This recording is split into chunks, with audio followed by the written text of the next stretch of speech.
Karena salah satu resiko yang akan kita ketemui ketika kita berada di hutan, kemudian berkemah, bertenda, glamping, kemungkinan ada ular liar datang mendekat. Lalu apa yang kita lakukan gitu?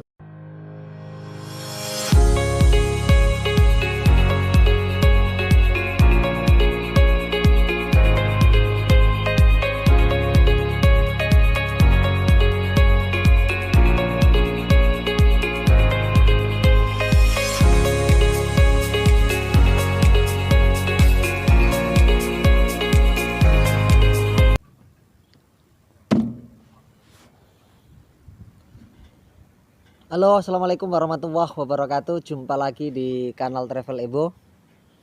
Teman-teman, sahabat traveling, sahabat entrepreneur di seluruh Indonesia. Siang ini kita lagi mampir di Bukit Indah Delingo. Semalam kita lagi glamping ya, camping plus camper van bersama komunitas camper van Yogyakarta. Salah satu peserta camper van kita itu ternyata ada yang ahli tentang ular. Nah, hasil ngobrol-ngobrol tadi malam selama berada di tenda akan saya share di kanal kita ini, supaya nanti setidaknya teman-teman jadi tahu dan bisa bermanfaat untuk orang banyak. Jadi begini, bulan November, Desember, dan Januari itu adalah bulan-bulan di mana siklus ular sedang berbiak gitu ya. Nah, malam tadi karena kita malam tahun barunan di hutan pinus di Bukit Lintang Sewu Delingo Bantul, maka tema salah satu yang dibicarakan adalah tentang ular. Nah, gimana sih kalau kita ketemu dengan ular? Karena salah satu resiko yang akan kita ketemui ketika kita berada di hutan, kemudian berkemah, bertenda, glamping, kemungkinan ada ular liar datang mendekat. Lalu apa yang kita lakukan gitu? Nah, pertama, jenis ular ada dua. Jadi ular yang berbisa dan ular yang tidak berbisa. Bagaimana kita membedakannya? Ternyata sederhana. Ketika menggigit manusia, itu ular berbisa itu rata-rata darah yang keluar dari yang terkena gigitan tidak banyak. Dan sebaliknya, ular itu tidak berbisa, kalau begitu menggigit, nah yang keluar darah dari tempat gigitan itu banyak sekali. Nah, apa yang harus kita lakukan? Yang pertama, kita harus ngerti karakteristik ular. Ternyata satu, ular itu hidup di bersembunyi di tumpukan-tumpukan yang cenderung lembab atau basah. Jadi kalau mendirikan tenda itu usahakan dijauhkan dari rimbunan tumpukan ranting yang basah atau batu-batu yang di situ sangat basah, agak dijauhin dari situ karena kemungkinan di situ ada bersembunyi ular, terutama kobra. Karakter yang kedua adalah sebetulnya ular itu tidak berbahaya untuk manusia selama manusia itu tidak mengganggunya. Jadi intinya kalau kita ketemu ular, hal paling penting yang kita lakukan adalah diam, tidak bergerak. Kenapa? Gerakan ular itu mengikuti bayangan-bayangan gerakan yang ada di depannya. Jadi kalau di India itu ada orang main suling gitu, terus kepala ular kobranya bergerak-gerak, itu bukan karena suara sulingnya, enggak ngaruh itu sebetulnya, tapi karena yang nyuling itu juga menggerakkan kepalanya ke kanan, ke kiri, ke kanan, sehingga ular pun kepalanya ikut bergerak ke kanan dan ke kiri. Jadi cara penyelamatan pertama ketika kita bertemu dengan ular adalah diam, tidak bergerak. Anda boleh berteriak-teriak minta tolong orang untuk datang, untuk memberi bantuan ke Anda, tapi jangan sampai tubuh kita bergerak. Itu langkah yang paling penting. Nah, terus langkah yang kedua, si penolong nanti kalau mau hendak membantu kita, usahakan bergerak dari belakang atau samping, cari entah karung, entah timba, entah apa. Nah, itu taruh di kepalanya. Bagaimana caranya? itu barang, entah kain, entah karung, entah benda apapun, menutupkan kepalanya lah baru kita pergi, pasti selamat. Nah, bagaimana kalau posisinya kita sudah terkena gigitan?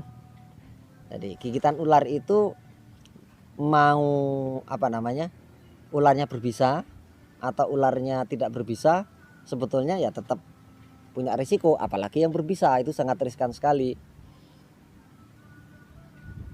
Terus langkahnya bagaimana menyelamatkan atau menolong orang yang terkena gigitan ular itu? Yang pertama,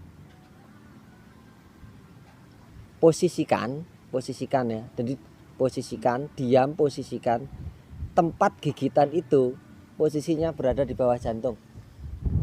Jadi kalau terkena di tangan atau leher, ya nanti begini posisinya. Jauhkan di.